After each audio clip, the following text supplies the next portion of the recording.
Shalom Alaikum, selamat malam sahabat radio komunitas Surya Kebenaran dimanapun sahabat berada. Sahabatku di 107.8 maupun sahabat yang mendengarkan di live streaming di website kami www.suryakebenaran.com. Apa kabar sahabatku? Jumpa lagi di malam hari ini, tepatnya di hari Selasa seperti biasa sahabatku, dalam program refleksi sampai dengan pukul 9 malam. Akan ada materi yang dibahas dan juga kami mengundang atensi pertanyaan sahabat di nomor 0816654532 melalui WhatsApp dan juga SMS. Seperti flyer yang sudah kami bagikan, dan sahabat yang ada di rumah di malam hari ini sudah bersama dengan kami di studio, yaitu bersama dengan Bapak Gembala Simeon Sulistyo. Shalom Alaika, selamat malam Pastor. Alaika, shalom Rio. Apa kabar? Haleluya, luar biasa. Luar biasa ya. Dan pastinya sahabat yang ada di rumah dalam keadaan sehat. Ya, dari sahabatku yang ada di 107.8 di kota Ambarawa dan sekitarnya, serta juga sahabatku yang mengikuti secara live streaming dari setiap kota, kabupaten, provinsi lainnya di Indonesia, dari setiap kepulauan dan juga yang ada di negara lainnya. Dan di malam hari ini dengan judul yang luar biasa yang sudah dipersiapkan ini, Pastor, di malam hari kita akan bahas tentang apa nih? Ya, saya beri judul pada malam hari ini, mendung tanpa udan. Jadi kalau Indonesianya kan mendung tanpa hujan ya, mendung tanpa hujan. Nah, kenapa sih Pastor pengen banget ngambil? Apakah karena cuaca saat ini mendukung ya? Cuaca saat ini juga sering mendung-mendung meskipun juga hujan tadi siang atau kemarin itu juga hujan deras. Ya. Juga terinspirasi dari sebuah lagu. Saya yakin semua teman-teman sahabat Surya Kebenaran dimanapun berada sudah nggak asing dengan judul ini. Iya, betul. Tapi saya nggak akan bahas lagunya karena itu karya orang lain ya. Saya nggak akan bahas itu. Tapi yang saya mau bahas adalah suasana atau perasaan yang ada di dalam lagu itu gitu. Sebenarnya tidak ada kaitannya dengan lagu itu. Betul. Tetapi saya mau bahas perasaan yang ada di lagu itu yang seringkali kita juga merasakan. Ya, seringkali orang-orang atau kita semua ini merasakan perasaan tersebut, yaitu yang seperti yang di dalam lagu itu, yang digambarkan kondisi suasana hati seseorang yang sedang galau gitu ya. Maka saya ambil judulnya, saya pikir kok pas ini dan sedang in ya kan. Saya pikir oke lah, ini untuk menarik, paling tidak menarik minat dulu lah, penasaran. Betul. Apa sih gitu kan.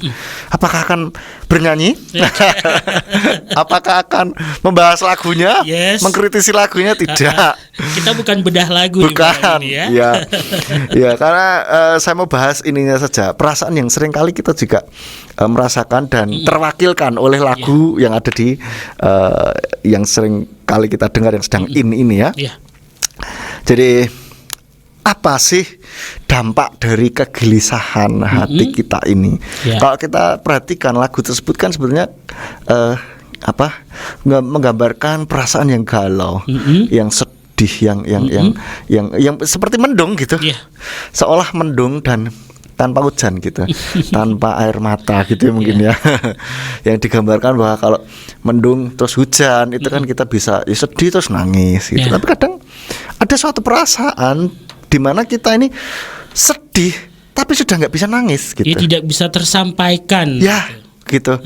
Dan tidak bisa terekspresikan. Mungkin tidak cuma sedih, gelisah, cemas, atau apapun lah yang seringkali kita rasakan. Nah, kita mau lihat dampak perasaan yang seperti ini yang berkepanjangan, dan tentu saja bagaimana kita bisa mengatasi rasa gelisah, galau, gundah gulana ini. Ini dia intinya nih. Intinya. Nah, biasanya gimana sih caranya? Itu saya kasihkan di session yang terakhir ya. Tapi kali ini tidak, saya akan bahas di session yang kedua. Nah, saya session pertama ini saya mau bahas dampak dari kegelisahan hati ini apa sih gitu. Kegelisahan hati ya, Pastor. Jadi nanti sahabat yang ada di rumah, mungkin ini karena sudah dikasih bocoran nih. Daripada kita tunggu berlama-lama, Ya. Pastor ya. Mungkin langsung saja ya. Oke. Ya, sahabat yang ada di rumah, langsung saja dengan pembahasan kita pada sesi yang pertama di malam hari ini. Tanpa kita ulur-ulur waktu lagi, kita mau ucapkan selamat malam dulu untuk sahabat yang baru bergabung dari kota lainnya di live streaming di www.siriakebenaran.com. Dan ingat sahabatku, kami menunggu dan mengundang atensi sahabat di 0816654532 apabila sahabat mempunyai pertanyaan seputar materi di malam hari ini, atau mungkin sahabat mau konseling sesuatu bersama dengan Pastor Simeon Sulistyo di malam ini, bisa langsung saja kirim atensi pertanyaan sahabat. Dan juga kalau sahabat mau namanya disebutkan tidak apa-apa, mau tidak disebutkan juga tidak masalah. Ya. Nanti beri tanda aja no name, jadi kami tidak akan menyebutkan nama sahabat di siaran kita di malam hari. Dan juga nanti sahabat siaran di malam ini, sahabat bisa menyimak ulang di channel YouTube Simeon Sulistyo. Ya. Benar, Pastor ya? Betul. Oke, langsung saja sahabatku, sesi yang pertama di malam hari ini waktu kami berikan kepada Pastor Simeon Sulistyo. Silakan. Ya, terima kasih Rio. Nah, sahabat Siria Kebenaran, saya mau bahas tentang kegelisahan hati ya, yang digambarkan seperti cuaca yang sedang mendung, tapi tanpa hujan gitu. Seolah perasaan kita tidak bisa tersampaikan. Ada kegelisahan di dalam hati kita, ada gundah gulana di dalam hati kita. Apakah salah? Tidak salah. Itu manusiawi. Itu menunjukkan bahwa kita ini masih manusia gitu ya. Kalau kita sudah nggak bisa merasakan lagi. Gelisah gundah gulana itu perlu dipertanyakan gitu. Apakah masih manusia? Karena manusia adalah memang makhluk berperasaan ya. Jadi kita mau bahas ini. Nah, ada dampaknya dari kegelisahan di dalam hati kita ini ya. Sahabat Siria Kebenaran bisa googling, searching di internet, itu dampaknya macam-macam bagi kesehatan kita. Tapi saya mau lihat atau soroti dari firman Tuhan, karena saya yakin, saya percaya bahwa firman Tuhan, Alkitab kita ini berisi banyak hal yang bisa kita terapkan, yang bisa kita ambil di dalam kehidupan kita. Tidak hanya berbicara tentang surga dan neraka begitu, tetapi kehidupan saat ini dan bagaimana kita harus menjalaninya begitu. Inilah ajaibnya, inilah hebatnya Alkitab kita gitu. Dia tidak hanya buku yang membahas surga neraka, bagaimana kehidupan yang akan datang saja, tidak. Tetapi ada lebih dari itu. Kehidupan di masa sekarang pun firman Tuhan sudah memberikan tuntunan gitu. Ya. Nah, sekarang kita lihat saja di dalam Amsal pasal yang ke-12 ayatnya yang ke-25. Dampak dari kegelisahan hati. Amsal 12 ayat yang 25 dikatakan, kegelisahan dalam hati manusia membungkukkannya, tetapi perkataan yang baik menggembirakannya. Jadi kita bisa lihat dari sini bahwa firman Tuhan sudah memberi tahu kepada kita bahwa kegelisahan hati yang ada dalam diri kita ini, kalau kita pegangi terus gitu kan, kita simpan di dalam hati, itu akan membungkukkan kita. Membungkukkan tidak hanya sekedar fisik ya, tetapi semangat kita ini akan jadi tidak lagi seperti yang dulu gitu. Tetapi di sini katakan perkataan yang baik menggembirakannya. Jadi termasuk dikasih tahu penawarnya gitu. Sudah dikasih tahu tipsnya bagaimana supaya tidak gelisah lagi gitu. Yaitu perkataan yang baik, itu akan menggembirakan. Lalu lagi di dalam Amsal 15 ayat 13, Amsal 15 ayat 13 katakan, hati yang gembira membuat wajah berseri, tetapi dalam luka hati ada semangat yang patah. Nah, ini juga menggambarkan bagaimana kondisi suasana hati ketika orang bergembira. Itu akan terpancar di dalam fisik, di dalam wajahnya ya. Tapi kalau hatinya itu luka, semangatnya itu akhirnya jadi patah ya. Semangatnya tidak lagi semangat 45 gitu. Tetapi tidak tahu semangat berapa itu. Ya, ini Alkitab sudah memberitahu kepada kita Dan kadang-kala kita kadang cuma baca sekilas-sekilas gitu aja. Tapi kalau kita bisa menggali firman Tuhan ini akan benar-benar ada banyak mutiara yang bisa kita ambil untuk kehidupan kita di masa sekarang. Tidak perlu nunggu nanti kalau sudah meninggal gitu masuk ke surga atau sama Yim atau Firdaus. Enggak, sekarang ini loh, masih hidup ini loh. Nah, kalau kita bisa menggalinya, maka itu akan sangat bermanfaat sekali bagi kita. Dan satu lagi ayat yang terakhir yang saya mau bagikan kepada kita, yaitu di Amsal 17 ayat yang ke-22. Amsal 17 ayat 22 dikatakan, hati yang gembira mengerjakan kesembuhan, tetapi semangat yang patah mengeringkan tulang. Bapak Ibu Saudara, di sini katakan kalau hati itu gembira itu akan mengerjakan kesembuhan. Kesembuhan apa? Kesembuhan macam-macam, baik kesembuhan fisik maupun kesembuhan psikis gitu, kesembuhan jiwa. Dan semangat yang patah itu mengeringkan tulang. Mengeringkan tulang ini bicara tentang tubuh juga gitu. Dan kalau kita perhatikan di dalam 3 ayat yang barusan kita baca ini selalu berkaitan kondisi hati mempengaruhi tubuh. Ya, kalau saudara perhatikan di Amsal 12 ayat 25 tadi, kegelisahan hati membungkukkan. Ya, ini juga bisa bicara tentang tubuh. Terus hati yang gembira membuat wajah berseri. Kondisi yang bahagia mempengaruhi kondisi fisik. Dan hati yang gembira mengerjakan kesembuhan. Ini lagi juga suasana hati yang baik, yang positif itu berdampak pada tubuh kita gitu. Dan ini dikatakan semangat yang patah mengeringkan tulang. Kondisi hati yang tidak bersemangat, yang tidak ada power gitu ya, itu mengeringkan tulang. Tulang apa? Ya bisa tubuh kita, dan bisa dikatakan tulang ini kan yang menopang betul. Menopang kita untuk bisa berdiri tegak gitu. Nah, ini juga bisa bicara tentang kekuatan kita dalam menghadapi kehidupan ini gitu. Saya pernah menjumpai seseorang yang dia ini merasa gelisah, gundah gulana di dalam hatinya. Itu sebenarnya karena pikiran dia sendiri gitu. Tapi dianya nggak mau ditolong. Justru dia semakin menghindar, semakin lenyap gitu. Semakin dia menghindar, semakin parah keadaannya. Ya, dan semakin aneh gitu di dalam menghadapi kehidupan ini. Jadi tidak lagi bisa berdiri tegak sudah gitu. Ya ibarat kalau orang tulangnya nggak kuat itu kan sempoyongan, bisa ke kanan, bisa ke kiri, dan bisa terjatuh gitu. Nah, ini sebagai gambaran juga tentang semangat kita ketika seseorang ini dalam kondisi yang tidak bersemangat, gundah gulana, gelisah, itu membuat dia tidak bisa menghadapi kehidupan ini dengan baik. Tidak bisa berpikir jernih gitu. Sehingga pemikirannya akan semakin ruwet gitu ya. Pemikiran akan semakin ruwet.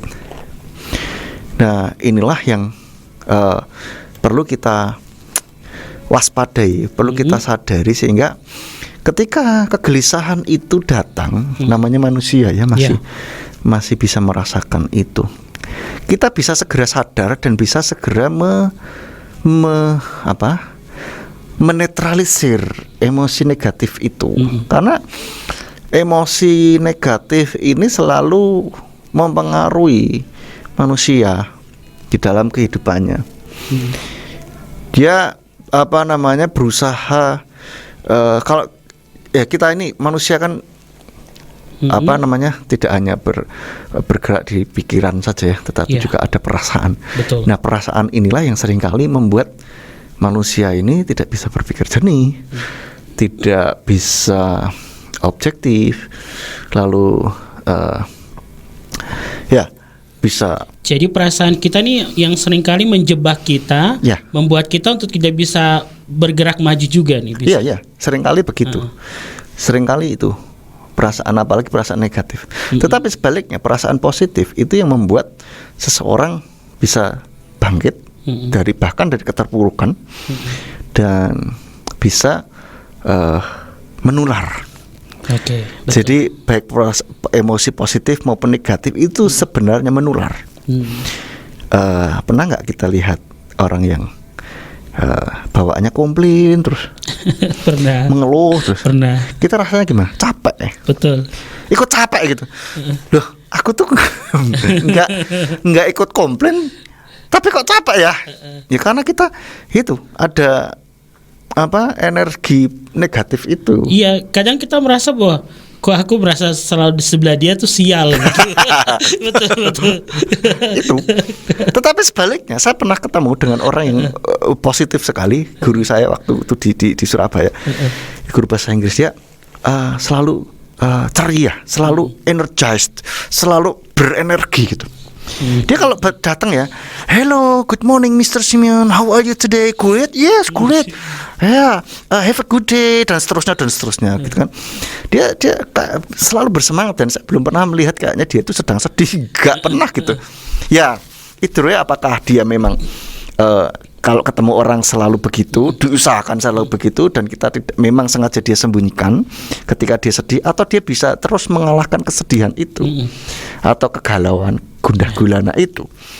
Tapi yang saya mau ngomong adalah baik positif, emosi positif maupun negatif itu menular. Dan ketika saya ketemu dia itu kayak saya dapat energi baru. Saya dapat energi kayak ketika mungkin sedang berhubungan sama supplier yang kalau orang Surabaya bilang bencekno ya. Orang Jawa Tengah bilang apa? Menjengkelkan itu. Ketika ketemu dia, "Hey Mr. Simeon, ya, great, yes, great." Itu kayak wow, she brighten up my day gitu, mencerahkan hariku gitu. Dan tidak hanya kepada saya, kepada guru-guru yang lain dia selalu mengatakan hal itu, dan saya lihat pun teman-teman yang lain juga mengakui gitu. Ini luar biasa, ini miss satu ini gitu. Jadi ketika emosi negatif itu datang, kita harus segera tanggulangi. Nah, bagaimana cara menanggulanginya? Nanti kita akan bahas di session yang kedua. Kenapa saya kasih session kedua? Harapan saya nanti kalau ada pendengar yang mau bertanya, silahkan. Mungkin biasanya kan dengerin sebentar, aku tak dengerin dulu caranya bagaimana. Tapi kan waktunya sudah habis sudah biasanya kan. Nah, sekarang saya ajukan di session yang kedua, sehingga kalau sahabat Suara Kebenaran mau bertanya, silahkan. Masih ada banyak waktu gitu. Saya harap juga banyak yang memberikan atensi, sehingga kita bisa saling diskusi. Cerita boleh, sharing ya, tidak harus bertanya. Boleh, jadi kita bisa saling melengkapi. Gitu Rio. Oke, terima kasih Pastor yang juga sahabat yang ada di rumah di sesi pertama tadi dari dampak kegelisahan ya. Ya, dampak kegelisahan, di mana kita dari ayat-ayat yang sudah dibagikan seperti disimpulkan bahwa kondisi hati yang mempengaruhi tubuh kita, sahabatku.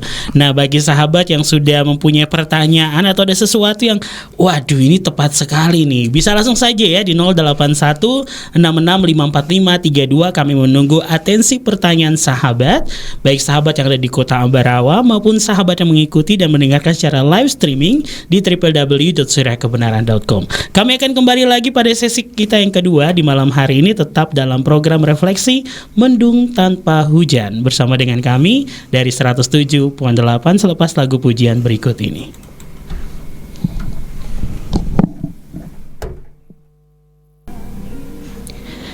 Baik sahabatku di 107.8 maupun sahabat yang mengikuti secara live streaming di www.suriakebenaran.com. Di malam hari ini masih bersama dengan kami dalam pembahasan Mendung Tanpa Hujan bersama dengan Pastor Simeon Sulistyo.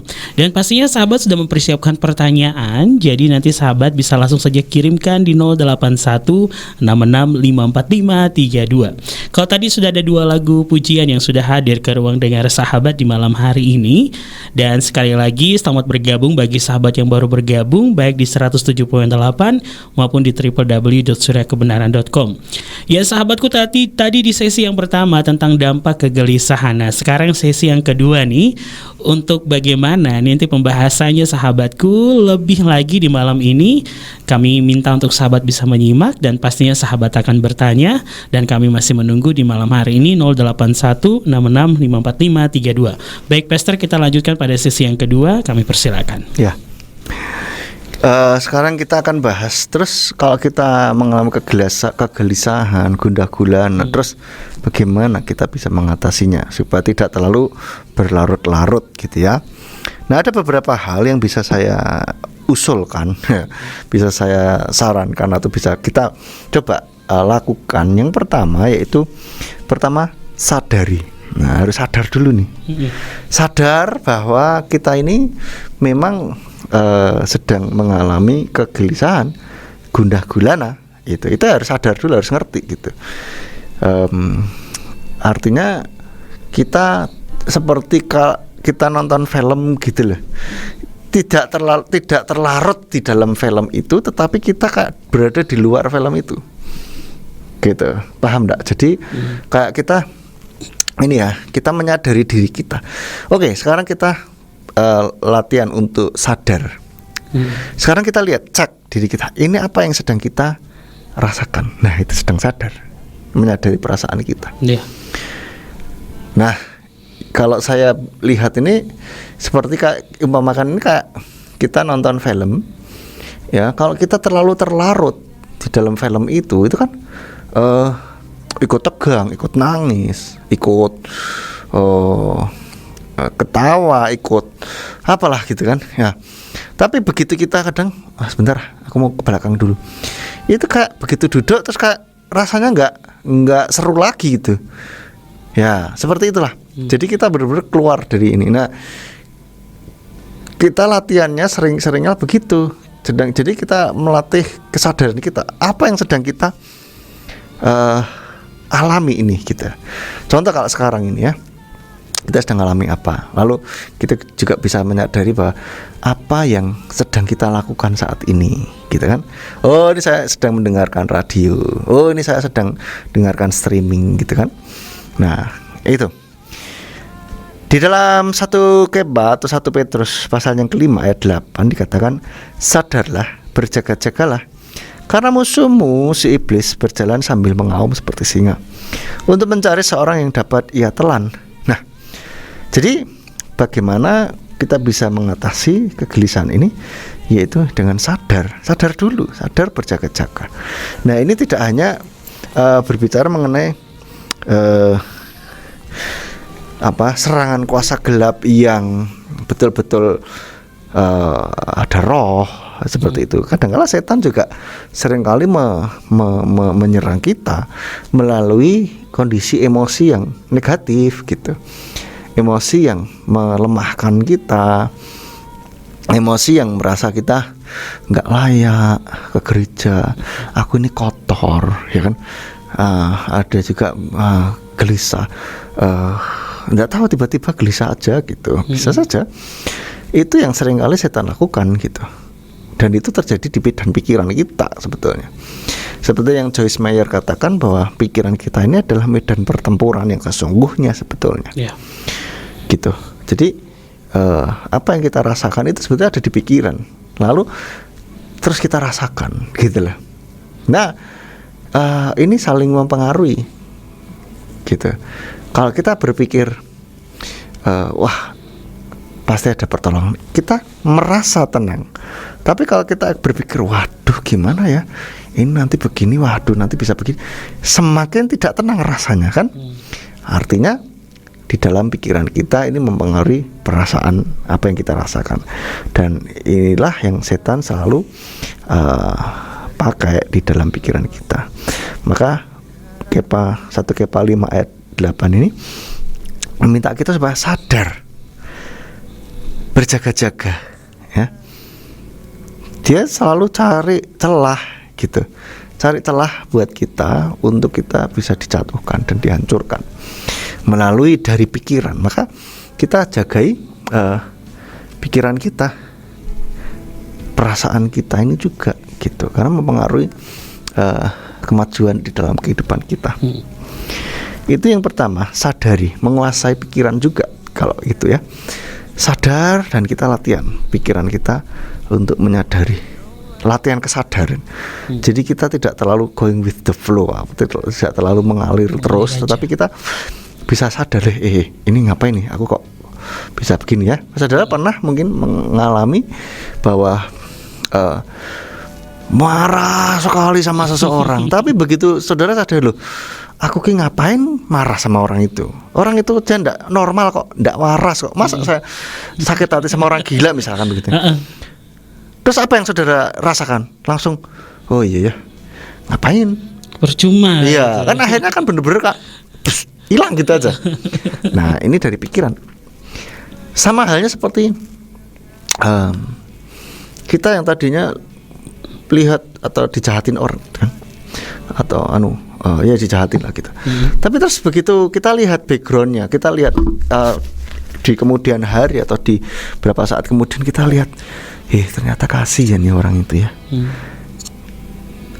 Mungkin ada masalah dalam keluarganya, mungkin baru saja mengalami satu hal yang misalkan katakanlah mungkin orang itu mencuri begitu ya, mencuri kita. Terus kita lihat ternyata dia ini bener lapar gitu, nggak punya apa-apa gitu kan. Kita kejar orang itu misalkan, ternyata begitu kita lihat, ya dia menuju ke bawah jembatan dan itu banyak keluarganya di situ. Kita kan langsung merasa kasihan ya, gitu loh. Tidak lagi marah, betul nggak? Nah, inilah yang kita lihat, perubahan pola pikir, perubahan apa yang kita pikirkan itu mempengaruhi perasaan kita. Nah, seperti itu. Jadi kita harus sering-sering menyadari gitu, untuk apa aku marah, gitu kan. Nah, kita juga bisa, sebetulnya kita ini bisa mengkonseling diri sendiri loh sebetulnya. Kalau kita bisa menyadari hal itu. Seringkali kan ketika kita sedih atau marah, atau katakanlah gelisah atau apa, kita kan kadang, aduh, kenapa ya kok gini ya, gitu lah. Kayak kita menasehati diri sendiri, biasanya sih seperti itu kalau saya yakin juga saudara pernah merasakan dan melakukan hal itu juga.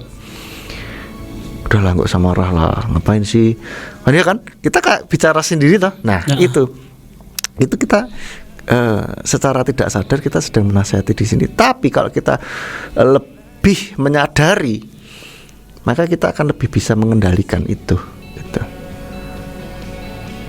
Contohnya yaitu kalau misalkan ketika kita sedang mengkonseling diri sendiri, maka kita bisa ngomong, dia katakanlah ada orang menghina kita ya, gini, terus kita marah pertama, terus sudahlah, kurang ajar orang itu gini, sudahlah, nggak usah dipikir, omongan orang kok, nggak usah dipikir. Kalau orang ngomongin itu ya, selalu omongannya tidak baik, berarti isi hatinya yang begitu, isi hatinya kotor. Lalu kita justru kasihan, justru kasihan sama mereka, gitu loh. Doakan mereka lah. Oh ya. Nah, kita mengkonseling diri sendiri tidak dengan tanpa sadar, tapi ini betul-betul kita bisa menyadari gitu. Oh ya, ngapain aku marah, gitu lah, dan seterusnya. Jadi kita mulai belajar. Jadi kita, kalau saya tuh membayangkan itu kayak tadinya saya ada di dalam film itu, kita sebagai aktornya, saya coba keluar dari itu, dari adegan itu, dan kayak saya nonton film gitu di bioskop atau nonton di TV kayak gitu. Saya kayak mengeluarkan diri saya, pikiran saya gitu. Nah, seperti itulah kira-kira untuk latihan kesadaran gitu. Itu yang pertama yang bisa kita lakukan. Yang kedua, tentu saja datang kepada Tuhan ya. Datang kepada Tuhan. Di dalam Matius 11 ayat 28, Matius 11 ayat 28 dikatakan, datanglah kepadaku kamu semua yang berlelah dan berbeban berat, maka aku akan menyegarkan kamu.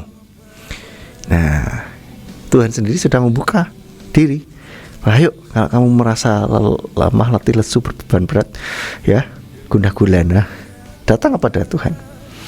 Aku akan menyegarkan kamu. Tentu saja dalam hal ini menyegarkan jiwa kita, karena semua ini terjadi di dalam jiwa nih, berlelah dan berbeban berat. Kalau di terjemahan LAI dikatakan lemah, letih, lesu, dan berbeban berat.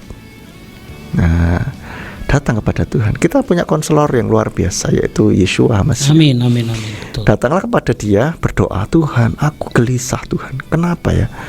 Tolong berikan damai sejahtera-Mu, berikan kasih-Mu. Nah, kalau kita mungkin marah, sedang jengkel sama seorang, Tuhan, tolong aku Tuhan. Nah, kayak gitu. Ya, mintalah Tuhan, kita hidup kok, ya kan? Yes, betul. Tuhan, kita hidup aja, ngomong dong. Ya. Dan Tuhan kita penuh kasih, mintalah. Tuhan Yesus juga bilang, mintalah maka kamu akan diberi. Dan juga di sini dibilang, datanglah kepadaku yang berlelah dan berbeban berat, aku akan menyegarkan kamu, gitulah. So, selalu lari kepada Yeshua Masih, berdoa. Ya, maka ketika berdoa jangan cuma curhat, habis itu amin, selesai. Ya, nikmatilah kasih Tuhan. Kita duduk diam sejenak. Kita mendengarkan suara Tuhan. Suara Tuhan kadang Tuhan berbicara itu melalui hati kita. Ada suara hati melalui situ. Ada juga melalui firman yang kita baca. Bisa juga melalui suara audible. Itu bisa sih, tapi biasanya kok jarang ya saya dengar. Tapi biasanya Tuhan berbicara melalui banyak yang itu dari hati dan juga firman yang kita baca atau kita dengarkan, seperti itu. Jadi itu dua hal yang bisa kita lakukan ketika emosi negatif ini muncul. Sadari dan kita datang kepada Tuhan. Dan yang satu lagi, ada 7 sebetulnya. Saya buat hari ini, session ini sampai yang ketiga dulu ya. Yang ketiga itu visualisasi. Memvisualisasikan hal-hal yang sebaliknya, atau hal-hal yang menyenangkan. Kalau kita sedang gelisah ya hal-hal yang menyenangkan, membahagiakan. Ketika kita sedang marah ya hal-hal yang buat kita bahagia begitu. Seperti dalam Filipi 4 ayat 8. Filipi 4 ayat 8 dikatakan, selebihnya ya saudara, apa saja yang benar, apa saja yang mulia, apa saja yang adil, apa saja yang suci, apa saja yang menyenangkan, dan apa saja yang patut dipuji, sekiranya ada satu kebajikan dan sekiranya ada suatu pujian, pikirkanlah hal-hal itu. Jadi kita coba cari hal-hal yang bisa kita membuat kita bahagia. Cari suatu momen atau peristiwa yang kita merasa bahagia, merasa dicintai, gitu. Kita rasakan, kita pikirkan hal yang itu, kita visualisasikan dan kita rasakan. Itu, dan terus kita rasakan semakin kuat terus gitu aja. Gitu, itu salah satunya yang bisa kita lakukan. Maka ketika kita mengalami peristiwa yang membahagiakan, coba kita bikin namanya anchor itu jangkar emosi ya. Misalkan kita ini kayak switch, kayak tombol gitu loh, tombol mental lah ya. Kayak kita misalkan senang itu kayak kalau biasa selebrasi gol itu, misalkan mau angkat tangan gitu boleh. Itu jadi ketika kita emosi memuncak gitu, emosi sangat bahagia sekali, kita lakukan hal ini gitu loh. Atau mungkin kayak tangan mengepalkan lalu kayak yes gitu boleh, terserah. Yang penting itu sebagai trigger atau pemicu kita untuk membangkitkan emosi itu lagi. Yes. Gitu. Jadi yes gitu. Tuh kita bisa ingat lagi emosi yang ini gitu lah. Nah, seperti itu. Karena pada dasarnya tubuh kita ini kan ada menyimpan memori gitu. Pernah enggak kalau kita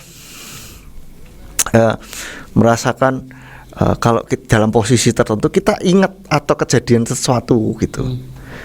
Ya biasanya kalau ini orang-orang fobia biasanya. Ketika melihat sesuatu atau dalam posisi tertentu atau di ruangan, katakanlah ruangan sempit gitu kan langsung itu muncul memori yang menakutkan ini itu orang yang fobia ruangan kecil ya, itu akan muncul emosi itu gitu. Nah, kalau emosi negatif saja ada anchornya, ada jangkarnya, bagaimana kalau kita ubah dia buat terbalik, emosi ya? Iya, ketika emosi positif memuncak, kita buat jangkarnya gitu. Mungkin kita bisa menjentikkan jari gitu boleh, atau kita tepuk tangan yes gitu boleh, sembarang terserah. Bagaimana yang membuat pokoknya ketika kita lakukan itu, kita langsung ingat dan bisa rasakan emosi yang positif itu. Nah, setiap kali itu akan terus, ketika kita sering gunakan itu akan semakin kuat gitu. Yes, betul. Nah, ini salah satu tips lagi ya untuk kita bisa visualisasikan terus. Nah, itu jangkar. Jadi kita bisa lakukan hal ini. Saya pernah membaca buku. Saya tahu ini pertama kali ketika membaca sebuah buku judulnya Peace of Mind. Peace ini bukan peace damai tapi peace sebuah itu bagus sekali. Nah, itu dia lakukan ngajari kita untuk bikin jangkar. Nah, kita bisa bikin jangkar meskipun mungkin kita tidak perlu nunggu kejadian yang itu terjadi dulu ya. Kita bisa milih kejadian di masa lalu gitu. Makanya kita duduk diam, tenang gitu, visualisasikan dan rasakan. Nah, rasakan sesuatu yang menyenangkan itu, peristiwa itu membahagiakan kita, dikasih atau apa gitu, terserah. Lalu intensitasnya itu kita bangkitkan terus, dikuatkan, dibesarkan, jadi kayak ada amplifier, amplified, dibesarkan gitu. Terus kita buat anchor. Nah, supaya apa? Ketika pas emosi memuncak kita melakukan hal ini, maka ketika di lain kesempatan kita lakukan hal ini, itu emosi itu akan muncul lagi kita. Bayangan kebahagiaan itu bisa muncul lagi. Jadi ini terinspirasi juga dari orang yang fobia ya. Kalau fobia kadang dengar suara misalnya itu men-trigger gitu, men-trigger terus suara tertentu itu bikin men-trigger dia untuk melakukan atau merasa atau muncul bayangan tertentu di situ gitu. Itu. Jadi kita bisa visualisasikan. Jadi ini di Filipina ini kan disuruh memikirkan hal yang benar. Nah, ini ketika kita memikir hal itu kan muncul semua di pikiran kita. Karena pikiran kita ini berbentuk gambar ya, nggak bentuk tulisan ya. Bentuk gambar. Kalau saya bilang bayangkan apel merah, yang muncul apa? Gambar apel merah, bukan tulisan apel merah, bukan. Betul. Ya kan? Jadi pikiran kita ini bentuknya tuh gambar, kayak film. Jadi ya visualisasikan yang baik-baik gitu. Itu yang bisa saya bagikan dulu di session yang kedua. Nanti selanjutnya kita bisa bahas lebih lanjut. Oke, baik, terima kasih Pastor yang juga sahabat yang ada di rumah. Di malam hari ini kami masih menunggu atensi pertanyaan sahabat ya. Ini sudah ada yang sudah bersiap-siap untuk bertanya. Silakan langsung saya 081-66-545-32. Kami akan kembali selepas pujian berikut ini. Tetap bersama dengan kami di 107.8 Radio Komunitas Surya Kebenaran, berkat bagi jiwa.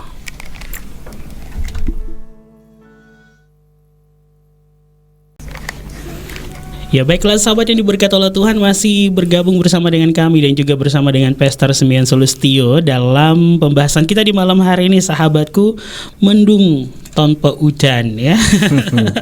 Ya sahabatku, kalau tadi ada tiga hal ya, yaitu sadari, datang kepada Tuhan, dan visualisasikan. Jadi hal-hal yang sebaliknya, jadi yang negatif kita ubah itu menjadi hal yang positif dalam kehidupan. Nah sekarang Pastor, saya mau bertanya dulu ya, sebelum kita lanjutkan dengan atensi ini, karena sudah atensi pertanyaan yang masuk. Siap.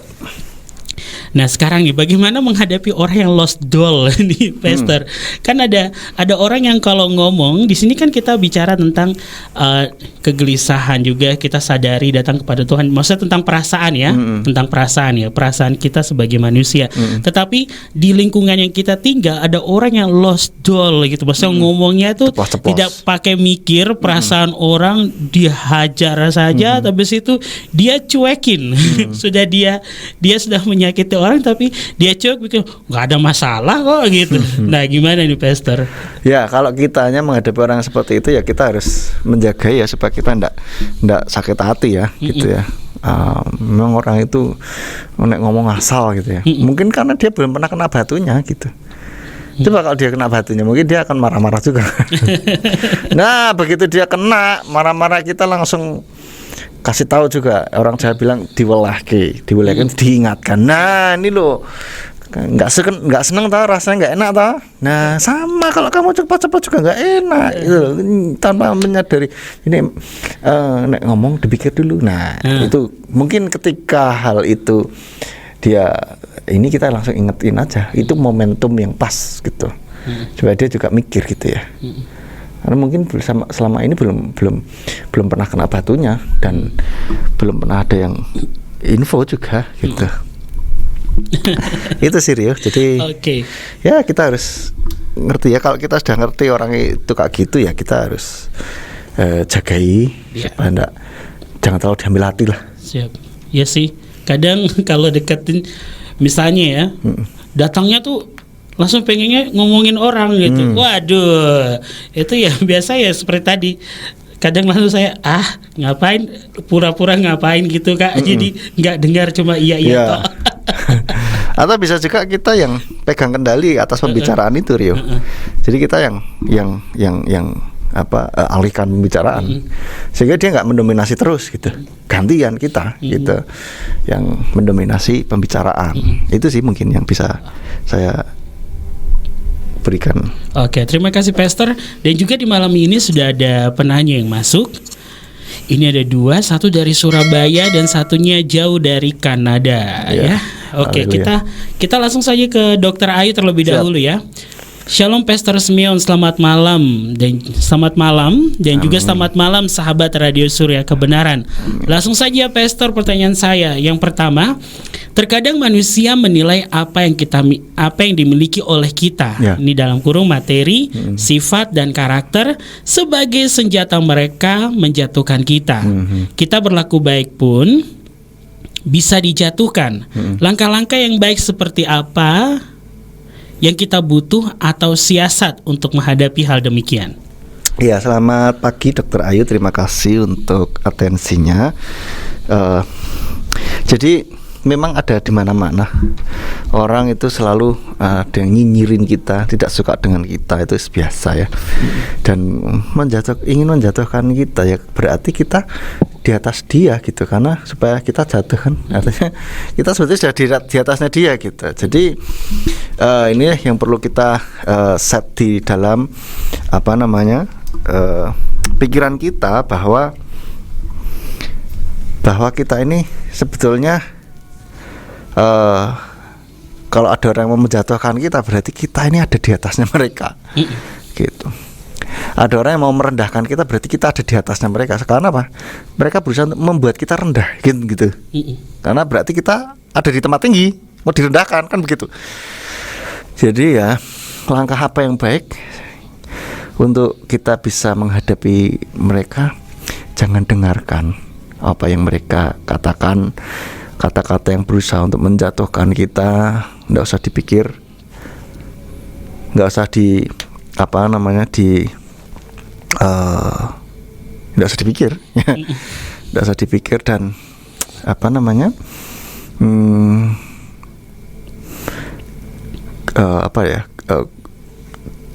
ibaratnya anjing menggonggong kafilah tetap berlalu. Jadi lanjut aja dengan kehidupan kita. Mereka menjatuhkan kita karena iri sebetulnya ya. Jadi kita justru semakin semangat gitu. Mereka iri, berarti kehidupan kita lebih baik daripada kehidupan mereka begitu. Jadi jangan didengarkan. Kita berlaku baik pun dijatuhkan. biasa, orang banyak namanya orang yang nggak suka ya begitu, apapun yang kita lakukan akan salah gitu. Yes. Ya sudah, biarinlah. Kita hidup tidak untuk menyenangkan dia kok. Kita hidup untuk menyenangkan Bapak Yahweh. Jadi nggak usah terlalu dipikirin gitu, Dokter Ayu, menurut saya. Begitu. Ya tutup telinga aja ya buat mereka. Pura-pura tuli. Ya, sahabat yang diberkati oleh Tuhan, di malam hari ini kita masih bersama dengan atensi pertanyaan. Ini selanjutnya dari Dokter Ayu, pertanyaan nomor 2. Tadi dikatakan kondisi hati mempengaruhi tubuh. Bagaimana jika seseorang memiliki rasa kepahitan yang dipendam? Dan upaya apa agar positive vibes bisa benar-benar mengubah orang tersebut jika saya dalam posisi sebagai orang terdekatnya? Iya, Dokter Ayu. Jadi apa yang terjadi ketika orang memiliki rasa kepahitan yang dipendam, ini akan merusak tubuh mereka. Dan seringkali yang saya dengar itu ketika kepahitan dipendam itu akan membuat kanker di dalam tubuh mereka. Beberapa hari lalu saya juga sempat membaca tulisan dari seorang guru saya yang mengajari tentang hipnoterapi. Dia bilang gini, seringkali orang yang merasa kepahitan, perhatikan, kepahitan, dia merasa pahit, maka untuk menetralisir itu secara tidak sadar dia mengkonsumsi makanan yang manis-manis supaya dia pikir tidak pahit gitu kan, dinetralisir. Nah akhirnya apa? Kalau ketika banyak manis-manis, diabetes. Nah itulah. Bisa juga, meskipun orang diabetes tidak selalu karena kepahitan ya, tetapi ketika orang merasa kepahitan itu secara nggak sadar bisa saja melakukan hal itu. Dan ini tulisan ini guru saya bilang berdasarkan apa yang dia temui di lapangan begitu. Manis akhirnya diabetes ya gitu. Nambah masalah kan malahan gitu. Jadi ketika orang kepahitan, dia menyimpan satu sampah sebetulnya. Kayak kita di rumah itu kan selalu ada sampah. Nah sampah itu nggak dibuang-buang. Dan itu ditumpuk terus, apa yang terjadi? Bau seluruh rumah. Dan akhirnya menggerogoti, nanti akan ada ulat, ada apa. Nah itu akan menggerogoti, merusak rumah itu gitu. Bikin bau dan bikin orang yang di dalam tidak sehat. Nah seperti itulah kepahitan ketika dipendam gitu. Maka ini harus dibereskan, kepahitan ini gitu. Sebetulnya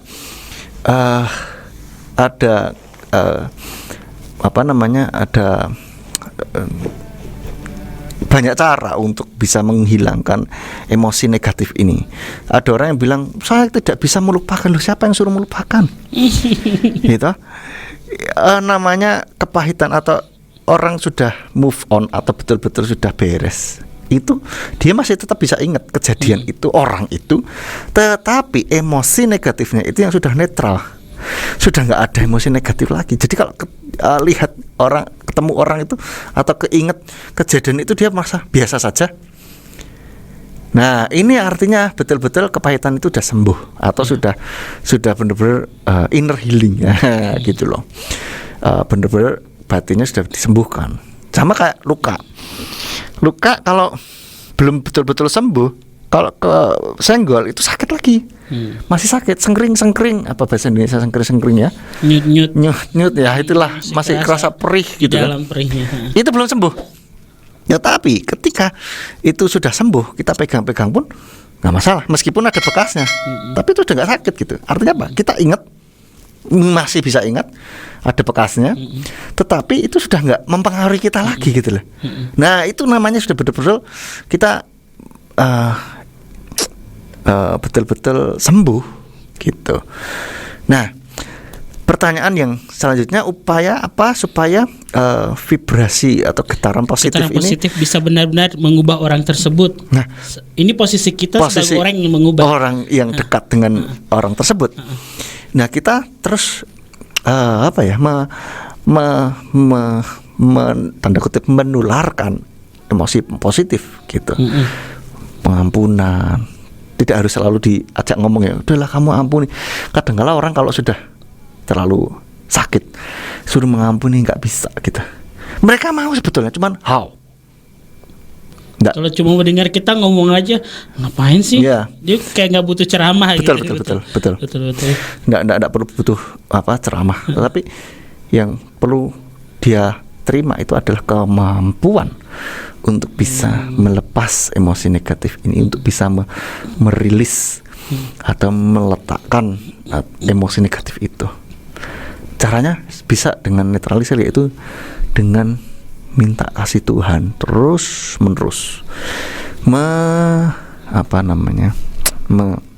memenuhi hati dan pikiran mereka begitu. Sebenarnya ada sebuah teknik juga yang saya pelajari, tapi kalau saya jelaskan akan sangat teknis sekali, jadi tidak mungkin. Ya. Itu bisa. Jadi sebetulnya itu kita tubuh kita ini kan ada sisi rohaninya juga gitu. Ada orang bilang titik meridian energi itu sebetulnya benar, it's true. Kita percaya atau tidak, kita mengakui atau tidak, itu ada gitu. Ini hebatnya Tuhan dalam menciptakan kita gitu. Kayak akupuntur, pressure itu sangat benar-benar ngefek gitu, betul gitu. Ya itu karena luar biasa. Saya sampai sekarang tuh masih belum bisa, masih amazed, masih kagum gitu, bagaimana Tuhan menciptakan tubuh kita, tubuh yang seperti ini, kok ya ada titik-titik tertentu yang bisa mempengaruhi, dan itu bisa mempengaruhi emosi juga gitu. Itu luar biasa sekali. Nah, sebagai orang yang terdekatnya, kita bisa terus mendampingi, kita memberikan emosi yang positif itu. Ya sesekali kalau pas ada momen yang enak, masukkan nilai-nilai bahwa tidak ada gunanya kita menyimpan kemarahan, kepahitan gitu, karena kita akan merugikan diri kita sendiri. Jadi ibaratnya kepahitan itu kayak kita minum racun tapi berharap orang lain yang mati. betul. Gitu. Kadang-kala dengan ilustrasi, dengan omong-omong yang kadang simple, itu bisa membantu. Kalau mereka benar-benar mau loh ya. Tapi kalau mereka nggak mau dibantu, ya gimana? Susah juga. Gitu. Jadi yang pertama, mereka mau nggak gitu dibantu. Kalau mau dibantu, terus ya wis kita proses tuh, doakan, terus kita dampingi terus, karena emosi positif itu kan nular. Nah, tularin terus tuh emosi positif gitu. Mungkin Dokter Ayu yang bisa saya sampaikan. Oke, nah sekarang nih sebelum kita masuk ke pertanyaan selanjutnya, Pastor, kan seperti tadi bahwa seperti katakan bahwa seringkali orang yang merasa pahit seringkali konsumsi makanan manis. Nah ini kadang ini bisa kita lihat bahwa di banyak sekali artikel di di dunia internet ya, kalau patah hati coba makan es krim gini. Nah ini nih hal yang salah sebenarnya diajarkan seperti ini nih. Ya itu sebetulnya gini, kalau saya lihat dalam kadar tertentu fine, tapi kalau terus-terusan, nah itu yang berbahaya. Karena yang saya baca kayak coklat itu membuat men-trigger satu hormon di dalam tubuh kita, oksitosin atau apalah itu namanya, bikin kita rasa bahagia. Jadi rasa sedih itu bisa diatasi dengan hormon ini, hormon yang buat kita bahagia. Gitu. Cuman masalahnya kalau terus-terusan hanya itu saja yang kita lakukan, ya akan merusak, akan tidak bagus gitu. Makanya segala sesuatu yang berlebihan kan tidak baik. Gitu. Ada kok, saya pernah baca untuk life hack ya katanya, untuk melepaskan atau memicu hormon membuat kita bahagia, oksitosin, terus apalah apa itu namanya. Nah itu ada beberapa hal yang bisa kita lakukan. Salah satunya ada yang makan itu, coklat, manis-manis. Ada hal yang lain, berbuat baik, berdoa, memuji, bernyanyi dan lain-lain. Itu jadi nggak cuma satu gitu, tapi bisa memicu hal yang lain, hormon-hormon yang lain membuat kita bahagia juga, gitu. Siap. Oke, terima kasih Pastor. Dan di sini ada pertanyaan selanjutnya datang dari Surabaya dengan Pak Jero ya. Ada Pak Jeromi. Haleluya ya. Terima kasih Pak Jeromi. Ini ada sebuah ayat yang diberikan dulu dalam 1 Samuel 22 ayat 1 sampai 2. Di sana berbunyi, kemudian Daud meninggalkan tempat itu dan melarikan diri ke gua Adulam. Saudara-saudara laki-lakinya serta seluruh kaum keluarga ayahnya mendengar mengenai hal ini, lalu mereka pergi menjumpainya di sana. Setiap orang yang dalam kesusahan, setiap orang yang mempunyai utang dan setiap orang yang mengalami kepahitan bergabung kepadanya dan ia menjadi pemimpin atas mereka. Jumlah mereka kira-kira 400 orang bersamanya. Di sini pertanyaan dari Pak Jeromi, kita langsung masuk ya. Shalom, selamat malam Pastor Simeon yang diberkati Bapak Yahweh. Selamat malam. Dan penyiar radio yang selalu penuh dengan canda dan tawa membawa sukacita surgawi. Haleluya. Haleluya. Terima kasih Pak Jeromi. Saya mau bertanya, satu, mengapa Raja Daud pernah alami juga keputusasaan sampai melarikan diri ke gua Adulam? Ya. Jawabannya mengapa? Karena dia masih manusia. Yes, dia bukan malaikat ya. Bukan robot juga yang. Dan dia melarikan diri karena terancam nyawanya, gitu. Kalau kita baca tadi di ayat itu tadi, karena ada yang mau membunuhnya, jadi dia larikan diri, gitu. Oke, baik. Ya Pak Jeromi ya, dia masih manusia ya. Daud juga manusia, punya rasa, punya hati ya. Yang kedua adalah, apakah Raja Daud lari dari masalah nih, Pastor? Lah ini kita tidak bisa mengatakan hal itu apakah dia lari dari masalah, tidak, karena waktu itu Daud diancam mau dibunuh gitu, sehingga dia melarikan diri. Gitu. Nah, menurut saya bukan melarikan diri dari masalah, karena nyawanya nih terancam nih, gitu. Seperti itu. Jadi ada satu hal yang istilahnya yang bisa hal yang harus benar-benar dia jaga, itu nyawanya gitu. Ya, dan harus lari dong. Bukan lari dari masalah, untuk menyelamatkan nyawanya. Kalau lari dari masalah itu dia kayak mau tidak mau menghadapi permasalahan itu. Tapi toh akhirnya kalau kita lihat dia hadapi juga Saul, gitu. Bahkan dia punya 2 kali kesempatan loh untuk membunuh Saul, tapi dia nggak lakukan itu. Oke, baik, terima kasih Pastor. Dan yang ketiga, banyak kisah dalam kitab Tanakh Perjanjian Lama ketika mereka memang dipilih Bapa Yahweh, namun di tengah perjalanan kehidupan berbagai masalah datang. Apakah ini sebuah ujian naik tingkat ataukah pemurnian? Ya. Namanya manusia selama hidup pasti ada permasalahan datang. Jadi nanti kalau sudah di surga itu sudah nggak ada masalah lagi. Yes. Ya. Jadi namanya masih hidup di bumi. Ya pasti ada permasalahan datang. Hanya yang membedakan adalah sikap hati kita dalam menghadapi permasalahan itu. Apakah sebuah naik tingkat ataukah pemurnian? Itu menurut saya sama saja. Jadi sikap hati kita lah yang membuat itu jadi membuat kita jadi baik, itu karena sikap hati kita. Dengan catatan permasalahan itu bukan kita yang bikin sendiri loh ya. Kita aneh-aneh terus kita kena masalah, yuk itu salah kita sendiri. Gali lubang untuk diri sendiri ya. Nah, saya pernah membaca ada sebuah quotes bagus sekali. Permasalahan itu bisa membuat kita better or bitter. Better itu lebih baik, tapi bitter itu kita buat lebih pahit gitu. Nah, permasalahan yang sama bisa membuat seseorang better or bitter. Ya, better lebih baik atau bitter. Lebih baik atau lebih pahit. Pahit lagi. Tergantung sikap hatinya. Kalau sikap hati kita itu tidak sesuai dengan firman Tuhan, artinya kita tidak terima dengan hal itu, kita terus komplain, kita marah dengan Tuhan, kita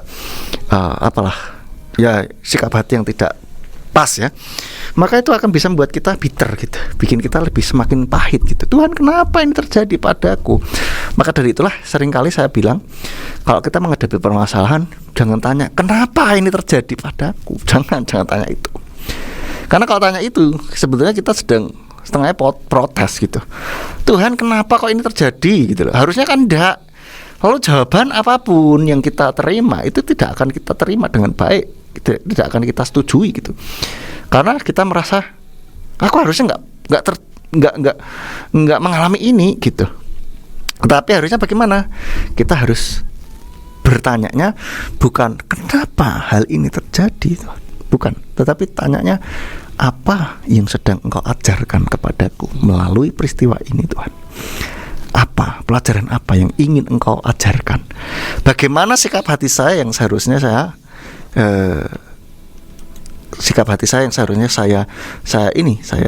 sikapi gitu. Nah, inilah yang seharusnya kita bisa lakukan di dalam hidup kita. Jadi ketika ada permasalahan, mari kita tidak perlu menganalisa apakah ini untuk ujian naik tingkat ataukah pemurnian ataukah apalah gitu, tidak. Tapi tanya kepada Tuhan apa yang sedang Tuhan ajarkan. Yes. Nah, begitu Tuhan berikan pewahyuan, inspirasi bahwa ini loh Tuhan sedang mau ngajarin ini, kita taatlah pada itu. Dan ketika kadang-kala orang bilang, tapi saya sudah berdoa kok kayaknya tidak ada jawabannya. Oke, saya sering juga katakan kepada jemaat bahwa ketika kita tidak melihat tangan Tuhan atau belum melihat tangan Tuhan bekerja di dalam hidup kita, percayai hatinya. Yes. Percayai hatinya. Ketika kanan kiri depan belakang atas bawah kayaknya gelap semuanya gitu kan. Tapi kita jangan terus Tuhan mana pertolonganmu, jangan. Tapi percayailah hatinya Tuhan. Yes, Tuhan betul. tidak akan pernah meninggalkan kita. Betul. Ibarat kalau kita sebagai siswa murid, kalau sedang ujian, anggaplah permasalahan itu ujian. Itu gurunya kan diem aja. Muridnya terus pegang kepala, garuk-garuk kepala, mumet kan itu, pusing dia. Toleh kanan kiri, gimana kok diem semua? Gurunya juga, gurunya juga ikut diem, bener gak? Yes. Tapi dia ngerti apa yang sedang kita alami gitu. Nah, begitulah dengan Bapak Yahweh. Ibaratnya seperti itu. Ketika kita ini sedang kayaknya kok kanan kiri depan belakang gelap gitu ya. Kok Tuhan diem aja sih? Saya teriak nih Tuhan. Ya, gurunya sedang melihat muridnya sedang ujian, ya diem dong. Tapi bedanya adalah Tuhan tidak selamanya diam. Dia pasti akan memberikan pertolongan. Kalau guru di sekolahan ya pasti ya tunggu aja sampai waktunya selesai. Gitu. Tapi kalau Tuhan tidak, dia akan pasti akan menolong kita. Jadi percayai hatinya. Ketika kita tidak melihat tangan Tuhan menolong, bekerja, belum bekerja mungkin ya. Jadi tetap percaya hatinya Tuhan. Yaitu apa? Bahwa Tuhan tidak pernah meninggalkan kita dan Dia selalu membuat segalanya mendatangkan kebaikan bagi setiap kita yang mengasihi Tuhan, yaitu yang terpanggil sesuai dengan rencana Tuhan. Jadi tinggal hati kita, ini bola ada di tangan kita nih sudah. Apakah kita mengasihi Tuhan atau tidak? Kalau kita tidak mengasihi Tuhan, ya berarti yang terjadi belum tentu mendatangkan kebaikan. Kan berdasarkan ayat itu kan begitu. Itu sih. Oke.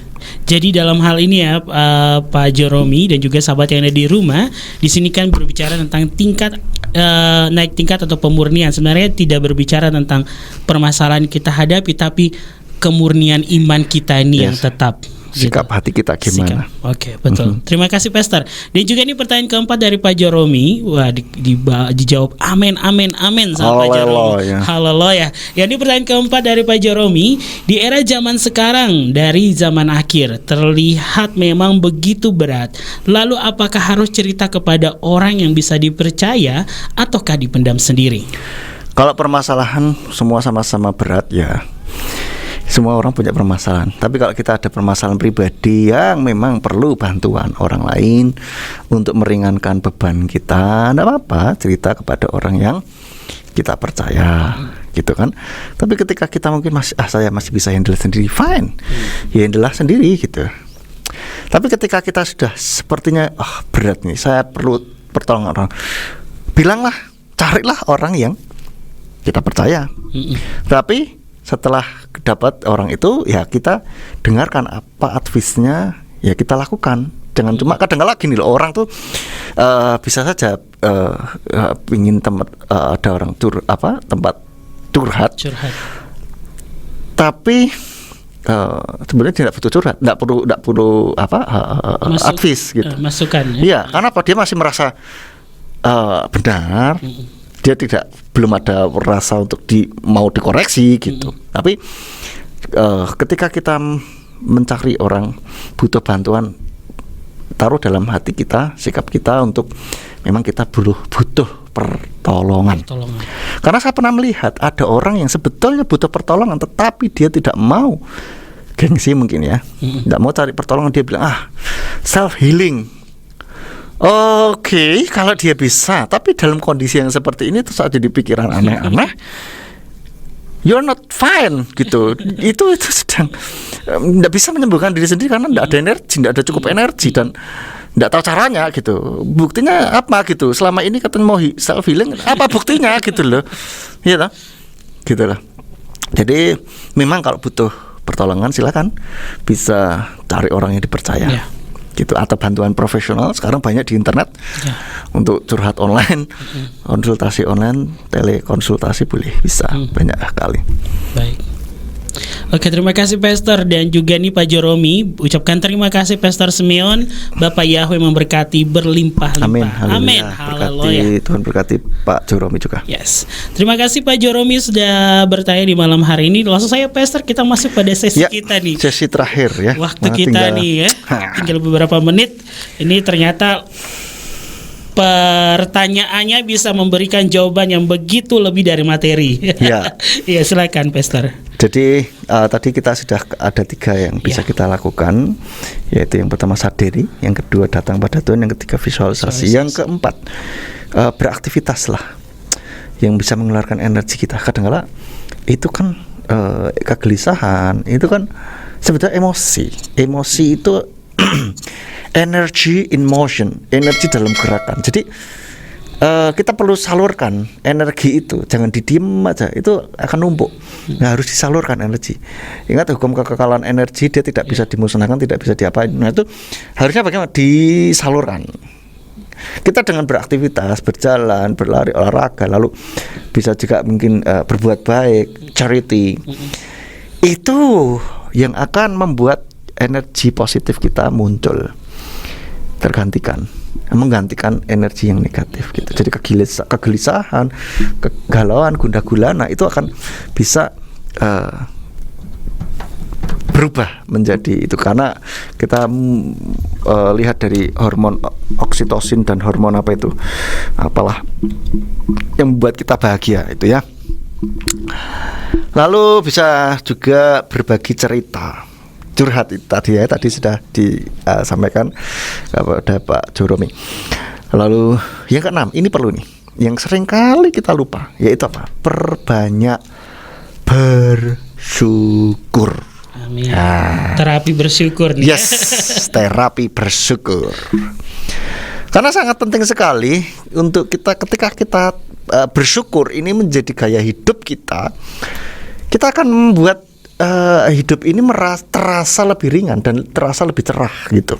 Dan akhirnya ketika pikiran kita dipenuhi dengan itu, dan akhirnya akan termanifestasi dalam kehidupan kenyataan kita. Maka hidup kita benar-benar jadi ringan dan cerah gitu loh. Apalagi Tuhan sudah menjanjikan bahwa masa depan yang Tuhan rancangkan atas kita itu adalah masa depan yang penuh harapan dan bukan kecelakaan, masa depan yang penuh gilang gemilang. Oke, oleh karena itu banyaklah bersyukur. Syukuri saja apa saja yang ada, bahkan orang dunia pun tahu kok. Syukuri apa yang ada, hidup adalah anugerah. Tetap jalani hidup ini, melakukan yang terbaik. Nah, loh, orang yang tidak kenal Tuhan Bapak ya bisa memberikan atus itu gitu. Nah, kita jangan mau kalah. Karena itu perbanyaklah bersyukur. Jadi ahli syukur gitu ya. Syukuri saja apa saja yang ada di dalam kehidupan kita. Tidak harus sesuatu yang mulu-mulu ya. Gitu. Dan yang terakhir yaitu masih ada kaitannya dengan bersyukur, yaitu perbanyak memuji dan menyembah Tuhan. Nyanyilah, nyanyian rohani, you bukan nyanyian rohani. Ya. Perbanyak memuji menyembah Tuhan. Tuhan, terima kasih. Haleluya, Engkau luar biasa Tuhan. Mari kita langsung praktek saja. Kita bersyukur kepada Tuhan. Tuhan, haleluya, terima kasih Tuhan. Lalu kita bisa memuji Tuhan, menyanyi. Apalah nyanyi kita, nyanyian rohani memuji Tuhan. Dalam ketika kita memasak, ketika kita naik kendaraan, ketika kita nungguin orang, ketika kita apa saja yang bisa kita lakukan, curi-curi waktu lah istilahnya ya. Daripada kita bengong atau kita nyanyi memuji Tuhan. Seperti itu, bersyukur. Kadang-kala saya seringkali saya bilang, oh haleluya, terima kasih Tuhan. Saya bisa tarik nafas panjang pun itu bersyukur loh. Terima kasih Tuhan, haleluya, gitu. Jadi apapun sering-seringlah bersyukur. Tuhan, terima kasih. Untuk apa? Ya pokoknya bersyukur gitu. Untuk apa saja gitu. Nah, jadi ketika kita menjadikan gaya hidup bersyukur sebagai gaya hidup kita, maka tidak akan lagi ada mendung tanpa udan. Jadi meskipun mendung, itu akan segera tergantikan dengan sinar matahari yang cerah. Seperti itu. Masalah boleh datang, kegelisahan itu masih normal, manusiawi. Enggak masalah, tidak ada yang salah dengan itu. Yang salah adalah ketika kita terus terlarut di dalam gundah gulana kegelisahan dan mendung tanpa udan. Itu.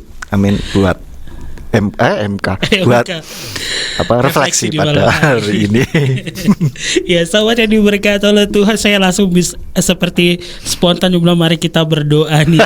Ya mungkin pastor kita bersatu dalam doa di malam hari ini. Jadi mungkin ada sahabat di luar sana yang dalam keadaan mendung kehidupannya nih, bisa dicerahkan.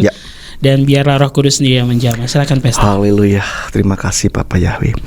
Bapak, kami mengucap syukur buat malam hari ini. Tuhan sudah memberkati untuk acara refleksi kami pada malam hari ini. Amin. Tuhan, kami berdoa untuk setiap anak-anak-Mu yang mungkin pada saat ini sedang mengalami perasaan gundah gulana seperti mendung tanpa udan. Kami berdoa biarlah damai sejahtera-Mu itu boleh mengalir di dalam hati setiap pikiran dan hati anak-anak-Mu ini. Di dalam nama Yesus Masya. Siapapun mereka, apapun yang sedang mereka hadapi, apapun yang sedang mereka alami saat ini, Bapak ya, biarlah kekuatan dari Bapak Yahweh itu mengalir saat ini juga di dalam nama Yesus Masya. Kekuatan surga, damai sejahtera surga itu boleh mengalir, memenuhi hati dan pikiran anak-anak-Mu saat ini. Siapapun mereka, kapanpun mereka mendengarkan siaran ini, Tuhan yang memberkati di dalam nama Yesus Masya. Biarlah mereka boleh mempunyai kehidupan yang berkemenangan. Mereka boleh mengatasi setiap permasalahan, setiap emosi-emosi negatif di dalam hidup mereka, sehingga mereka boleh terus memuliakan nama-Mu di dalam kehidupan mereka, dan mereka boleh menang mengatasi setiap permasalahan emosi negatif dan juga permasalahan dalam kehidupan mereka. Terima kasih Bapak, Engkau karuniakan kepada setiap anak-anak-Mu, kami semuanya, untuk kami boleh terus hidup di dalam kemenangan di dalam Engkau. Amin. Terima kasih Bapak Yahweh, terima kasih, hanya di dalam nama Yesus kami berdoa. Haleluya. Amin. Ya sahabat yang diberkati oleh Tuhan, ya terima kasih Pastor Simeon Sulistyo. Sama-sama. Sehat Rio. selalu. Haleluya. Amin. Dalam pelayanan keluarga, Bapak ya berkati dengan luar biasa. Dan juga sahabat yang di rumah, biar kecerahan hidup selalu kita dapatkan bersama dengan Tuhan ya. Di mana sahabat bisa menyadari, datang kepada Tuhan, visualisasikan hal-hal yang baik dalam kehidupan kita, serta sahabatku beraktivitas ya, lepaskan dan salurkan setiap emosi yang mungkin kita pendam dari menjadi hal-hal yang baik untuk sekeliling kita. Ceritakanlah dan perbanyak bersyukur serta perbanyak memuji dan menyembah Tuhan, maka mendung tanpa hujan tidak akan ada dalam kehidupan kita. Yang ada selalu cerah dan bersinar ya. Amen. Sahabat yang diberkati oleh Tuhan, demikianlah program refleksi di malam hari ini. Kita akan berjumpa lagi di pekan depan di hari yang sama dengan narasumber yang berbeda, dan pastinya yang pembahasan yang lebih dahsyat lagi dan luar biasa yang membawa berkat bagi jiwa. Dan akhirnya dari lantai 2 Gereja Pemulihan Firman bersama dengan Bapak Gembala Simeon Sulistyo dan juga Rio, kami pamit undur dari ruang dengar sahabat di malam hari ini. Terima kasih kebersamaannya. Bapak Yahweh Beshe Madonna, Yesus Hamasiah Berwah Kodes memberkati. Amin. Amin.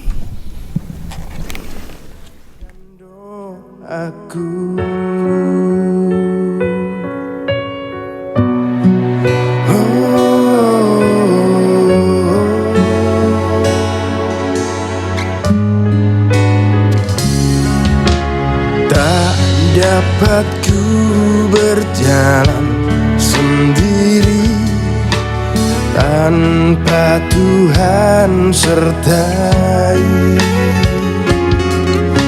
sebab Engkaulah Elohim, Raja yang penuh kasih.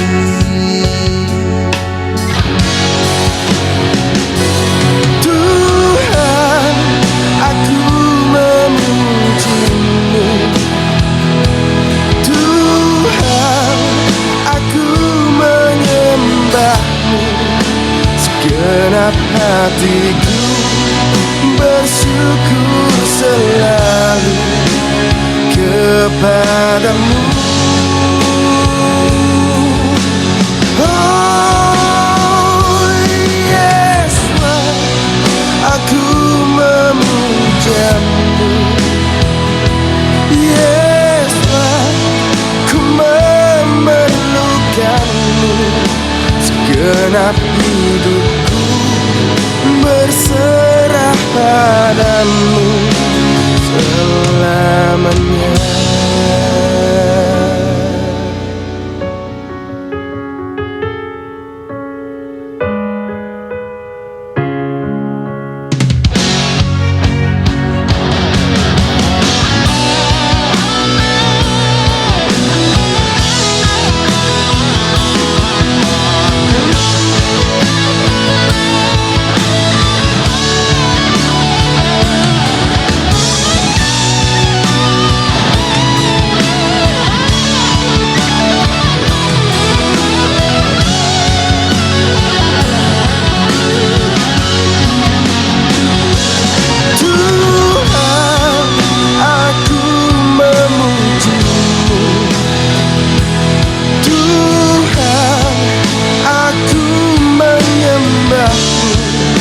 Segenap hatiku bersyukur selalu kepadamu.